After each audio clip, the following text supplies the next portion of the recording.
Hello friends, this is Dipali More and welcome to our educational platform on Online Reader YouTube channel. So friends, here this is the session for you psychology that means मनोविज्ञान। यहाँ पर friends हम मनोविज्ञान के chapter पर topic पर हम one by one चीज़ें डिस्कस कर रहे हैं जो कि आपके ऑल टीचिंग एग्ज़ाम के पॉइंट ऑफ व्यू से इम्पॉर्टेंट होते हैं। तो फ्रेंड्स आपके टीचिंग एग्ज़ाम के सिलेबस के अकॉर्डिंग मनोविज्ञान में जो है बाल मनोविज्ञान में इन सभी टॉपिक्स में जो जितने भी टॉपिक्स कवर हो सकते हैं हम उन सभी को डिटेल्स में फुल्ली डिटेल क्लासेस में डिस्कस कर रहे हैं। तो इसी क्रम में लास्ट सीरीज से ही हम डिस्कस कर रहे हैं क्या टॉपिक, लास्ट सीरीज से ही हम अधिगम टॉपिक पर डिस्कस कर रहे हैं। तो फ्रेंड्स अधिगम टॉपिक में अभी जो हमारा क्या पॉइंट्स आ रहा है, अधिगम के हमने परिभाषा, उसके जो प्रकार थे, उसकी क्या विशेषताएं हैं, क्या महत्व है, इन चीज़ों को हमने लास्ट वीडियो की सीरीज से ही काफ़ी डिटेल्स में हमने डिस्कस किया। तो अभी जो हम डिस्कस करने जा रहे हैं अधिगम टॉपिक के ही अंतर्गत क्या है, आपके थॉर्नडाइक और सीएल हल महोदय, मतलब दो मनोवैज्ञानिक, अभी की सीरीज में दो मनोवैज्ञानिक हैं जो डिस्कस कर रहे हैं। आगे की सीरीज में हम कंटिन्यू वन बाय वन सारे जो मनोवैज्ञानिक जिन्होंने अधिगम से संबंधित अपनी धारणाएं व्यक्त की, अपनी थ्योरीज दी थी, तो उन सभी को डिस्कस करेंगे। तो अभी हम किन की थ्योरी डिस्कस कर रहे हैं, थॉर्नडाइक महोदय की और सीएल हल महोदय की। तो इनकी थ्योरी आज जो है हम अधिगम के बारे में डिस्कस करेंगे जो कि फुल डिटेल लेक्चर क्लासेस है। सो फ्रेंड्स ये हमारे वीडियो की सीरीज नंबर 18 है। इससे पहले ऑलरेडी जो है 17 सीरीज ओवर हो चुकी है। तो आप सभी से रिक्वेस्ट है कि आप हमारे वीडियोस की सीरीज में जाके प्लेलिस्ट में जाके वहाँ से सारे पॉइंट्स को आप अटेम्प्ट कर सकते हैं।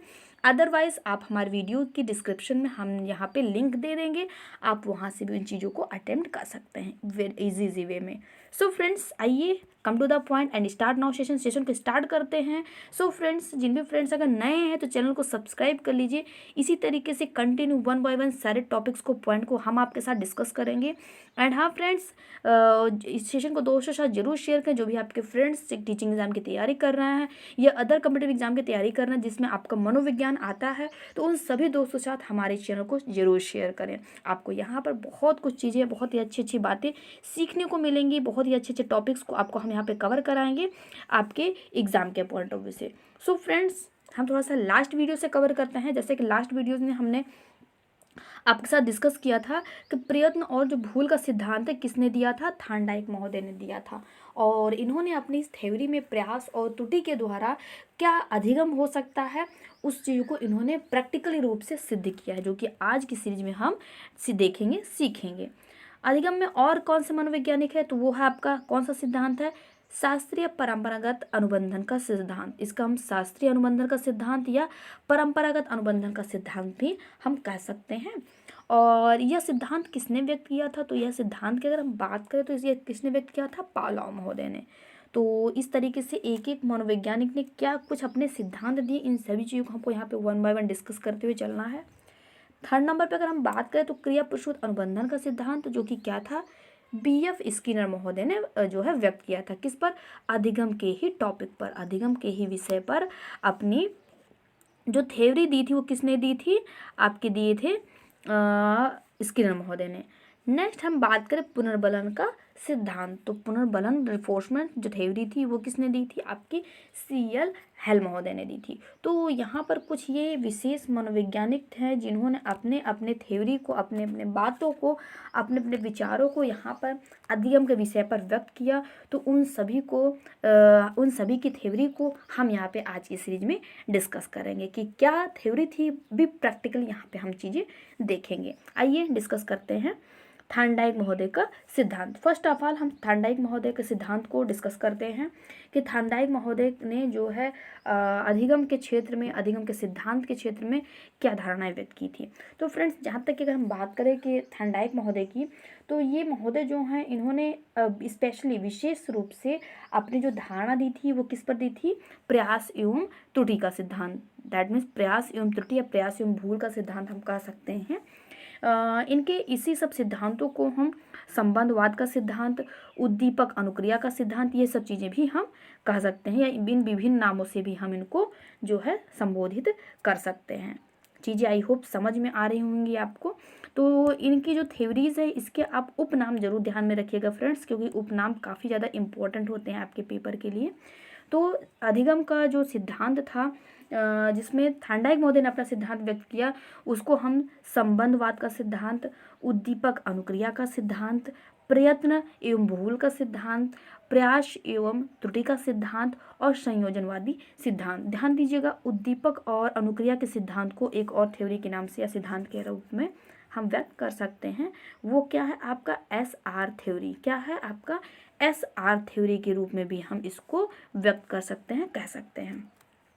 तो यहाँ पे S का है स्टूबलस एंड री है, मतलब कि रिफोर्समेंट। ये आपकी चीज़ें आपकी आ जाएंगी SR थ्योरी में। SR थ्योरी जो है स्टूबुलस एंड रिस्पॉन्स, ये चीज़ें आपकी S फॉर स्टूबुलस। स्पेलिंग भी थोड़ा सा आप देख लीजिएगा, आपकी स्पेलिंग कुछ इस तरीके से आपकी बनेगी जो कि पेपर के लिए आपके भी इम्पोर्टेंट बन सकती है।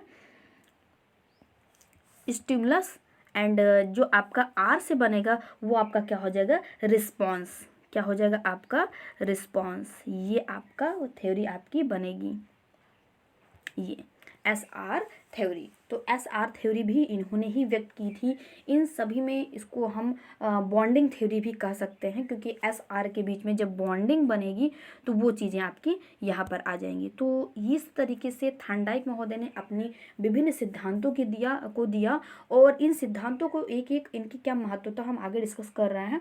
तो फ्रेंड्स, जहाँ तक अगर हम संबंधवाद की बात करें, नंबर 1 जो संबंधवाद है अगर हम उसकी बात करें, तो एडवर्ड ली थांडाइक की एक पुस्तक थी, इनकी एक अपनी पुस्तक थी, क्या थी?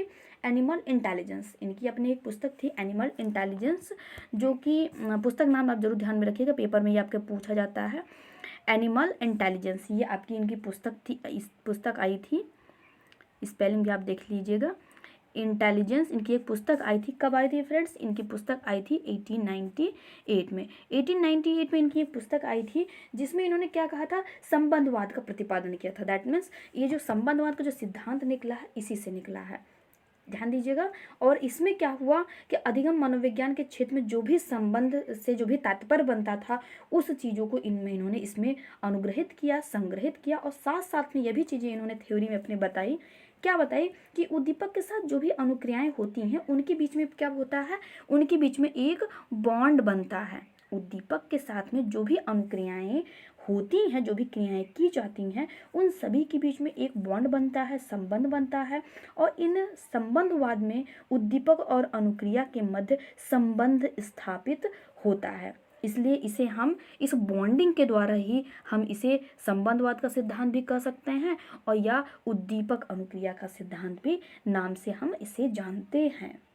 और फ्रेंड्स, जिसका जो सिद्धांत है इसको व्यक्तिगत रूप से जन्मजात कारकों के साथ साथ उद्दीपक अनुक्रिया के बाह्य और आंतरिक उद्दीपक जो होते हैं उनके मध्य भी इसका व्यवहार पता चलता है, जिससे कि जो विभिन्न और भी मनोवैज्ञानिक जो प्रणेता थे उन्होंने इनके इस थ्योरी को, जैसे कि वुडवर्थ महोदय जो थे या पावलोव थे, वाटसन महोदय की बात करें, गुथरी, टॉलमैन और हल, इस तरीके के जो विभिन्न मनोवैज्ञानिक थे उन्होंने क्या किया था? इनकी इस थ्योरी को बहुत ही महत्वपूर्ण माना, या यूँ कह सकते हैं कि इनकी इस थ्योरी को उन्होंने महत्व दिया। Is that clear? चीज़ें आई होप आपको क्लियर हो रही होंगी, पॉइंट्स भी आपको क्लियर हो रहे होंगे। तो जल्दी से लाइक ज़रूर कर दीजिए, नीचे लाइक है। एंड हाँ, दोस्तों साथ अगर शेयर नहीं किया तो शेयर कर दीजिए, ताकि जल्दी से आपके दोस्त भी हमें ज्वाइन कर सकें एंड हमारे साथ यहाँ पे कंटिन्यू स्टडी कर सकें। आइए, मनोविज्ञान यहाँ पे आप देख पा रहे होंगे, थांडाइक महोदय जो थे ये क्या थे? मतलब जानवरों के भी मनोवैज्ञानिक माने जाते थे। विशेष रूप से इन्होंने प्रयोग किया था बिल्लियों पर, चूहों पर, चूजों पर, खरगोश पर। इन्होंने क्या की थी? अपनी विशेष जो इनका जो प्रयोग था, उन्होंने अपना प्रयोग विभिन्न मतों में जो है सिद्ध किया था। और बिल्लियों पर अगर बात करें तो बिल्लियों पर इन्होंने अपने सर्वाधिक जो है प्रयोग इन्होंने किया था, और जो कि सारे महत्वपूर्ण थे। तो भी जो बिल्लियों पर किए गए जो इनके प्रयोग थे उनको अगर हम आधार माने तो थांडाइक की जो मूलभूत अधिगम का जो प्रकार है वो प्रयास एवं त्रुटि का सिद्धांत निकल के आ जाता है। अतः थांडाइक का जो सिद्धांत है ये प्रयास एवं त्रुटि का सिद्धांत, या इससे अधिक नामों से भी हम इसे पुकार सकते हैं, जैसे कि SR थ्योरी। तो इसी के कारण ही स्पेशली ये सारे नाम यहाँ पे आए हैं। तो कभी कभी प्रश्न में ये भी आपका बन सकता है कि थांडाइक महोदय ने किन किन जानवरों पर जो है अपना प्रयोग सिद्ध किया था। तो वहाँ पर बिल्ली, चूहा, चूजा और खरगोश इन सभी का नाम आता है। लेकिन अगर विशेष रूप से बात करें या अधिक मात्रा में बात करें तो उनकी जो थ्योरी आ जाएगी वो आपकी आ जाएगी बिल्ली पर। बिल्ली पर इन्होंने सर्वाधिक अपना प्रयोग सिद्ध किया था। तो मैं चीज़ें आई होप समझ पा रहे होंगे आप, हमारी जो भी चीज़ें हम यहाँ पे एक्सप्लेन कर रहे हैं पॉइंट्स को। तो इसी के साथ आइए आगे बढ़ते हैं। आगे क्या है, आगे यहाँ पर हमने जो फिगर ऐड किया है इस फिगर को आइए अच्छे से हम समझते हैं कि थांडाइक महोदय ने अगर बिल्ली पर अपना प्रयोग सिद्ध किया था तो वो कैसे किया था। प्रैक्टिकली देखते हैं। प्रैक्टिकली चीज़ें फ्रेंड्स, आई होप चीज़ें आपके सारे चीज़ें माइंड में अच्छे तरीके से आ जाती हैं जो चीज़ें प्रैक्टिकली होती हैं। तो जैसे कि थांडाइक महोदय ने इस तरीके का एक बक्सा लिया। क्या लिया, इस तरीके का उन्होंने एक बॉक्स लिया और उन्होंने क्या किया, इस बॉक्स के अंदर बिल्ली को जो है डाल दिया। यहाँ पर बिल्ली का एक ये देख रहे होंगे, इस ये गेट है, क्या कह सकते हैं इसको हम, डोर कह सकते हैं। डोर है जिसके माध्यम से बिल्ली को अंदर रख के इसको क्या कर दिया गया, कुंडी से यहाँ पे लॉक कर दिया गया है, टैप से लॉक कर दिया गया है। देन क्या कर दिया गया, बिल्ली को यहाँ पर अंदर बंद कर दिया गया। और ये लोहे की सलाखें हैं, ये जो आपको इतना पार्ट दिख रहा है इसमें इन्होंने थांडाइक महोदय ने क्या की, बिल्ली को लोहे की सलाखों के अंदर बंद कर दिया। अब लोहे की सलाखों के अंदर बंद कर दिया और यहाँ पर देखिएगा ये टैप जो है, जो बंद है गेट, इससे ऊपर क्या किया गया है, इसके अंदर ये डोर जो है लगाई गई है। ये डोर यहाँ पे अंदर लगाई गई है जिससे कि अगर बिल्ली इस टैप पर अगर अपना पैर जो है लगाती है तो ये दरवाजे की कुंडी ऊपर खींच के ये दरवाजा गेट खुल जाएगा, ओपन हो जाएगा। और यहाँ पर फ्रेंड्स क्या क्या कर दिया गया, इस जो है डिब्बे के बाहर, इस पिंजरे के बाहर यहाँ पर जो है बिल्ली के लिए कुछ भोजन रख दिया गया है। कुछ भोजन के रूप में यहाँ पे नीचे आप फिगर में देख पा रहे होंगे। ये फिगर में यहाँ पे मैं थोड़ा सा इसको और ड्रैप करती हूँ। ये चीज़ें ये देख पा रहे होंगे आप, यहाँ पे बिल्ली के लिए भोजन रख दिया गया है और ये इन सलाखों के माध्यम से, इन सलाखों के ये अंदर क्या है, बंद है। और ये क्या करती है बिल्ली क्या करती है, इस जो यहाँ पे भोजन रखा है बिल्ली का, फॉर एग्जाम्पल के रूप में मृत मछली, जो मृत मछली ये बताई गई है बुक्स में, ऐसा ही वर्णित है। मृत मछली रख दी गई थी इसमें, इस डिब्बे में, और इसके भोजन के रूप में। और क्या किया था, ये बिल्ली बार बार इस पे अपनी प्रक्रियाएं जाहिर कर रही थी। किस पे, इस छड़ पर ये बार बार अपनी प्रक्रियाएं जाहिर कर रही थी कि ये इसको तोड़ के बाहर निकल आए। लेकिन ऐसा पॉसिबल नहीं हो रहा था। वो बार बार क्या कर रही थी, बार बार गलत अनुक्रियाएं कर रही थी। कभी गेट पर, दरवाजे पर कभी अपना पैर मारे, पंजा मारे, कभी इस पर, तो कभी यहाँ इस दरवाजे पर, दीवार पर। तो इस तरीके से वो 100 बार, मल्टीपल टाइम उसने क्या किया, 110 टाइम्स उसने क्या किया, विभिन्न गलत क्रियाएं की, गलत क्रियाएं की। लेकिन एक बार गलती से उसका पैर इस टैप पर पड़ जाता है। किस पर पड़ जाता है फ्रेंड्स, गलती से उसका पैर इस टैप पर पड़ जाता है और यह क्या होता है, दरवाजा खुल जाता है और बिल्ली बाहर आकर अपना भोजन पा लेती है। यही प्रक्रिया थांडाइक महोदय ने देखा। फिर उन्होंने अपना प्रयोग सिद्ध करने के लिए कई बार 10 बार, 20 बार, 50 बार उसने क्या किया, थांडाइक महोदय ने इस बिल्ली को यही प्रक्रिया दी। और उसने क्या किया, जब बिल्ली को फर्स्ट टाइम बंद किया था तो उसको एकदम नॉलेज नहीं था। उसने क्या किया, हजारों बार ये गलत प्रक्रियाएं की, इधर उधर उसने हाथ और पंजे मारे, लेकिन यह प्रक्रिया संभव नहीं हो पाई। फिर अंततः उसका गलती से पैर जब इस टेप पर पड़ता है, ये दरवाजा खुल जाता है। तो बार बार ये प्रक्रिया दोहराई जाने लगी। फिर 2-4 बार गलत क्रियाएं की उसने, तो फिर ये टैप पर पैर पड़ा। फिर उसके बाद फिर उसने दोबारा इसको बंद किया। फिर उसने 2-4 बार गलत क्रियाएं की, फिर इस टैप पर पैर पड़ा। ऐसा करते करते बिल्ली को क्या हुआ, एट एंड लास्ट टाइम बिल्ली को यह ज्ञात हो गया कि इस टैप पर पैर रखने से दरवाजा खुल जाता है और वह अपने भोजन को आसानी से, आराम से प्राप्त कर सकती है। तो बिल्ली को क्या हुआ, अब विभिन्न गलत प्रयासों से एक सूझ की प्राप्ति हुई, एक ज्ञान की प्राप्ति हुई।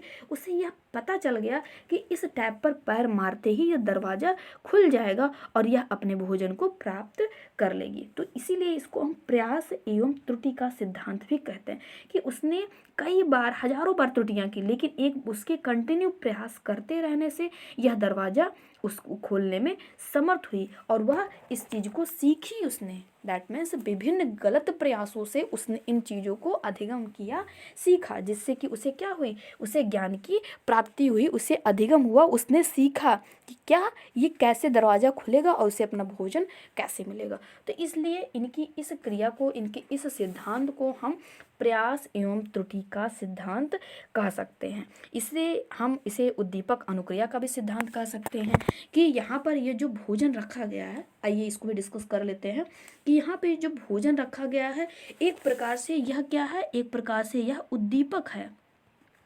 उद्दीपक है। और ये जो बिल्ली के द्वारा जो भी क्रियाएं की जा रही हैं, जो भी क्रियाएं की जा रही हैं, ये इसकी क्या है, अनुक्रिया है। इसकी यह क्या है, अनुक्रिया है।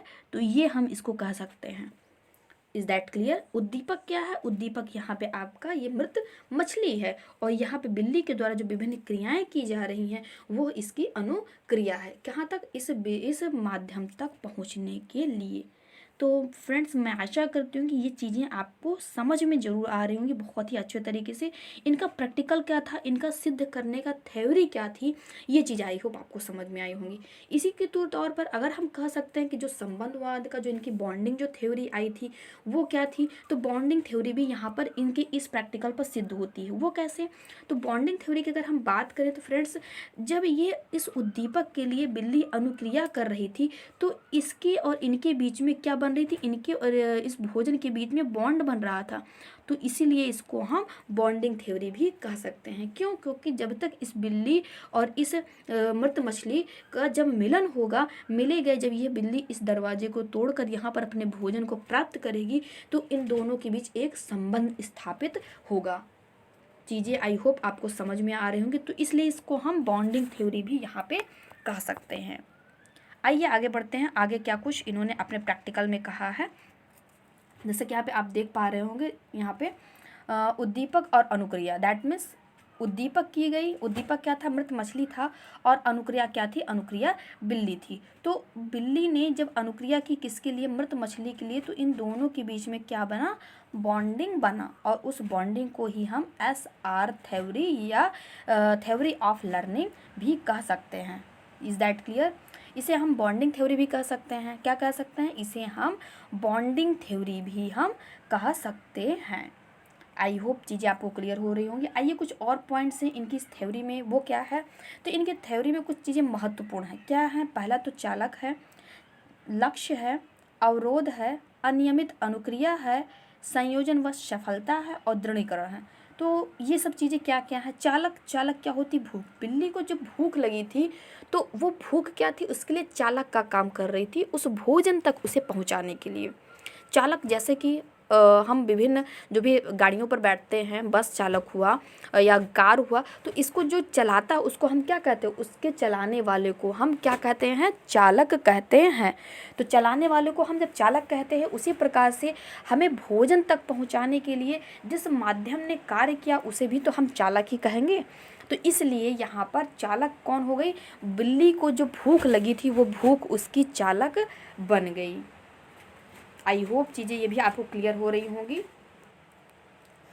आगे इसी क्रम में अगर हम लक्ष्य की बात करें, क्या फ्रेंड्स, लक्ष्य की अगर हम बात करें तो लक्ष्य इसमें क्या था, तो लक्ष्य था भोजन। भोजन क्या था आपका, मृत मछली, मृत मछली भोजन था। ये इसको हम उद्दीपक भी कह सकते हैं। किसको, मृत मछली को हम लक्ष्य या उद्दीपक भी कह सकते हैं। अनुरोध में बात करें तो अनुरोध में आपकी, अवरोध में लोहे की सलाखें आ जाएंगी। क्यों? क्योंकि बिल्ली को जो है भोजन की प्राप्ति होने पर लोहे की जो सलाखें थी वो उसके सामने अवरोध, दैट मीन्स बाधा उत्पन्न कर रही थी। अनियमित अनुक्रिया, अनुमित जितनी भी बिल्ली ने जितनी भी गलत क्रियाएं की वो सारी गलत क्रियाएं क्या हो जाएंगी, अनियमित अनुक्रियाएं हो जाएंगी। संयोजन व सफलता, क्या हम बात करें अगर संयोजन व सफलता, दैट मीन्स अचानक प्राप्त सफलता। दैट मीन्स बिल्ली को तो पता नहीं था कि स्टेप पर क्लिक करने से, स्टेप पर पंजे मारने से दरवाज़ा खुल जाएगा और वह भोजन की प्राप्ति कर लेगी, ऐसा उसे पता तो था नहीं। तो क्या था, वो बार बार गलत अनुक्रियाएं कर रही थी और उस पर क्या हुआ, अचानक से उसे जो है उसका पैर टैप पर पड़ा और दरवाज़ा खुल गया, अचानक उसे सफलता मिली। दैट मीन्स बार बार गलत क्रियाएं करने से उसे अनजाने में जो है सफलता या मतलब उसके साथ सही क्रिया हो गई। दृढ़ीकरण, दैट मीन्स अपने कार्य के प्रति, अपने उद्देश्य के प्रति वह क्या थी, दृढ़ थी। दैट मीन्स उसने हजारों बार भी प्रयास करते हुए वह थकी नहीं, उसने पंजे मारना बंद नहीं किया। यूँ कह सकते हैं कि उसने 2 4 6 बार तो पैर मारे नहीं, पंजे मारे हो सलाखों पर, और फिर उसके बाद में उसको सही ज्ञान हो गया हो, तो उसे पता तो था नहीं। तो क्या था, वो अपने लक्ष्य के प्रति दृढ़ थी। वो बार बार जितनी बार भी गलतियां हो रही उतनी बार ही वो अपना प्रयास जारी रख रही थी, जिससे क्या था, उसे सीख मिल रही थी। तो ये कुछ पॉइंट्स थे, और भी कुछ नोट्स में क्या कुछ है इनके क्लियरिफिकेशन में, इनके थ्योरी में, किसके, थॉर्नडाइक महोदय के, एडवर्ड ली थॉर्नडाइक महोदय के, वो चीज़ें हम यहाँ पे बताते हैं आपको। तो फ्रेंड्स, अगर अधिगम में बात करें तो अधिगम में प्रयास एवं भूल समाहित रहता है। किसने कहा, थॉर्नडाइक महोदय ने कहा। थॉर्नडाइक महोदय ने अपने प्रयोग के द्वारा, अपने प्रैक्टिकल के द्वारा इन्होंने सिद्ध भी किया, क्या सिद्ध किया, कि अधिगम में प्रयास एवं भूल समाहित होता है। क्योंकि बिल्ली ने सैकड़ों बार भूल किए, गलतियां की, और किंतु तभी भी उसने अपना प्रयास जारी रखा और उससे उसे सफलता मिली। अधिगम अनुबंधन का परिणाम है। अधिगम सीखना जो है वो अनुबंधन, बॉन्डिंग का परिणाम है। दैट मीन्स दो चीज़ों के बीच जब तक इन तक पहुंचने के लिए इसके बीच में क्या होता है, एक बॉन्ड बनता है, एक संबंध बनता है। जब भी कोई व्यक्ति किसी अनुक्रिया, किसी लक्ष्य तक पहुंचता है तो उस लक्ष्य से उस व्यक्ति के बीच में मध्य में बॉन्डिंग बनती है, जो है उस बॉन्डिंग को ही हम यहाँ पे जो है लागू करते हैं कि अधिगम जो है अनुबंधन का परिणाम होती है।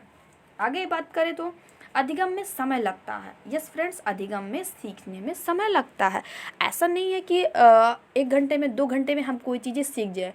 कुछ बच्चे होते हैं, किन्हीं को कोई चीज़ें बहुत जल्दी समझ में आ जाती हैं, किन्हीं बच्चों को, कुछ बच्चों को कुछ चीज़ें पढ़ाने पर काफ़ी देर में, मतलब कि समय लगता है सीखने में। तो कुछ कहा नहीं जा सकता कि अधिगम में कितना समय लगे। तो इसलिए हम यहाँ पे ये कह सकते हैं कि अधिगम में क्या लगता है, अधिगम में समय लगता है। और यह उत्तरोत्तर होता है। उत्तरोत्तर होता है मतलब कि आज थोड़ा हुआ, फिर कल उससे ज़्यादा हुआ, फिर नेक्स्ट उससे ज़्यादा हुआ, फिर नेक्स्ट उससे ज़्यादा हुआ। इस तरीके का कुछ यहाँ पे क्रियाएं घटित होती हैं, इसलिए इसको हम उत्तरोत्तर, दैट मीन्स जितने हम इसको प्रयास करेंगे उतना ही हमें उत्तरोत्तर, बाद के बाद, एक के बाद एक हमें क्रियाएं, हमें अधिगम सीखने को मिलता है। अधिगम संज्ञान पर आधारित नहीं होता। अधिगम संज्ञान पर आधारित नहीं होता है। यह क्या होता है, यह प्रत्यक्ष होता है। अधिगम किसी चीज़ के ज्ञान पर, संज्ञान पर आधारित नहीं होता, यह प्रत्यक्ष होता है, जो कि हम देखते हैं, सीखते हैं और करते हैं। चीज़ें आई होप, मैं आशा करती हूँ समझ में आ रही होगी आपको बहुत ही अच्छे तरीके से। तो आइए अब डिस्कस कर लेते हैं अधिगम के क्षेत्र में। अधिगम पर पुनर्बलन और प्लवरन का जो सिद्धांत था, या सबलन का जो सिद्धांत था, किसने दिया था, CL हल महोदय ने दिया था। किसने दिया था, CL हल महोदय ने दिया था। तो इनका यह जो सिद्धांत था किस तरीके से अधिगम पर सटीक बैठता है, सूटेबल बैठता है, ये चीज़ें हम यहाँ पे देखते हैं। तो पुनर्बलन या प्रबलन या सबलन का जो सिद्धांत है वो क्या है आपका, रिफोर्समेंट थ्योरी। इसको हम रिफोर्समेंट थ्योरी इंग्लिश में हम कह सकते हैं। अन्य नाम में अगर हम बात करें तो आवश्यकता या ह्रास या अवकलन का सिद्धांत, जैविकीय आवश्यकता का सिद्धांत, चालक न्यूनता का सिद्धांत, परिकल्पित निगमन का सिद्धांत, या हम इसको निष्कर्ष या आवश्यकता का सिद्धांत भी कह सकते हैं। तो चीज़ों का आप ध्यान में रखिएगा फ्रेंड्स। मेन नाम, उसके साथ साथ में इसके जो उपनाम हैं इनको भी आप जरूर ध्यान में रखिएगा, क्योंकि पेपर में मल्टीपल टाइम आपके उपनाम पूछे जाते हैं। क्योंकि जो है, जो सिंपली मेन नेम होता है तो काफ़ी टाइम दिया जा चुका है, एंड स्टूडेंट्स को ये चीज़ें भी बहुत ही अच्छे तरीके से क्लियर हो जाती हैं। तो थोड़ा सा पेपर में जो है क्वेश्चंस को थोड़ा सा टफ बनाने के लिए, स्टैंडर्ड लेवल का देने के लिए यहाँ पर उपनामों का प्रयोग किया जा सकता है। तो आप ही के लिए यहाँ पर जो चालक न्यूनता का सिद्धांत है ये आपके लिए इम्पोर्टेंट बनता है, ये आपके लिए पूछा जा सकता है। अवकलन या आवश्यकता का या ह्रास का सिद्धांत जो है ये पूछा जा सकता है। तो ये थोड़ा सा ध्यान देके इन चीज़ों का आप जरूर ध्यान में रखिएगा। इंग्लिश वर्जन भी पूछा जा सकता है। रिफोर्समेंट थ्योरी तो ये किसने दिया था, CL हल महोदय ने ये भी दिया था। तो इस तरीके से इसके जितने भी उपनाम, अन्य नाम, अंग्रेजी नाम, सारे को आपको अच्छे तरीके से क्लियर करते हुए चलना है। आइए आगे बात करते हैं। क्या फर्स्ट ऑफ ऑल अगर हम बात करें कि जो है CL हल महोदय ने अपने रिफोर्समेंट थ्योरी में क्या दिया था, तो उन्होंने बताया था कि आवश्यकता की कमी, मतलब किसी भी व्यक्ति में अगर आवश्यकता की कमी है तो वो क्या है, दैट मीन्स प्राणी है, प्राणी क्या करेगा, कोई ना कोई अनुक्रिया करेगा, क्रिया करेगा, जो कि क्या है, उसकी जैविकीय आवश्यकता है। दैट मीन्स कोई भी व्यक्ति अपनी जैविकीय आवश्यकता की पूर्ति के लिए कोई ना कोई कार्य करता है और उस कार्य से, उस अनुक्रिया से उसे अधिगम की प्राप्ति होती है। Is that clear? जैसे कि भोजन लगना मतलब भोजन या प्यास, दैट मीन्स जैविकी जो आवश्यकता है वो क्या हो जाएगी, आपकी भोजन और पानी। किसी भी व्यक्ति की जैविकीय जो आवश्यकता है वो भोजन और पानी होगी। इसी की व्यवस्था में, इसी के लिए वो जितनी भी अन्योन्य क्रियाएं करता है वो सारी उसकी जैविकीय क्रिया होती है, या यूँ कह सकते हैं कि रिफोर्समेंट क्रिया होती है, जिससे कि उसे क्या होता है, उसे अधिगम की प्राप्ति होती है। जैसे कि यहाँ पर एक व्यक्ति है, ये व्यक्ति है, ये पर्सन है, इसको क्या है, भूख है या इसको भूख लगी है और भूख का इसका क्या है, ये जो है भोजन है। तो इसकी अगर प्राप्ति होती है तो प्राप्ति हो जाने पर इसकी आवश्यकता की क्या हो जाएगी, इसकी आवश्यकता में कमी हो जाएगी। तो वह कमी ही इसका पुनर्बलन का सिद्धांत सिद्ध करता है। दैट मीन्स जब तक इसे आवश्यकता थी तब तक तो क्या किया इसने, तो यहाँ पर अगर जो है पुनर्बलन, या हम इसकी बात करें अगर, तो पुनर्बलन में आपका आ जाएगा रिफोर्समेंट। तो इनके मध्य क्या हो रहा है फ्रेंड्स, इनके मध्य भी रिफोर्समेंट बन रहा है, पुनर्बलन बन रहा है। दैट मीन्स ये जो बंदे को अगर भूख लगती है तो वो भूख लगना तो इसकी जैविकीय क्रिया है, और उस जैविकीय क्रिया में इसे भोजन और मतलब कि भोजन की प्राप्ति अगर हो जाती है तो वो क्या है, इसकी आवश्यकता में कमी, तो इसकी आवश्यकता में कमी पाई जाती है। तो यहाँ पे जो रिफोर्समेंट है वो सिद्ध हो जाता है और इससे इसे कुछ ना कुछ अधिगम, इसे ज्ञान की प्राप्ति तो होगी ही। सो इज़ दैट, ये पॉइंट्स आपको यहाँ पे बताया गया है। आगे है आवश्यकता, क्रिया और प्राप्त और अधिगम।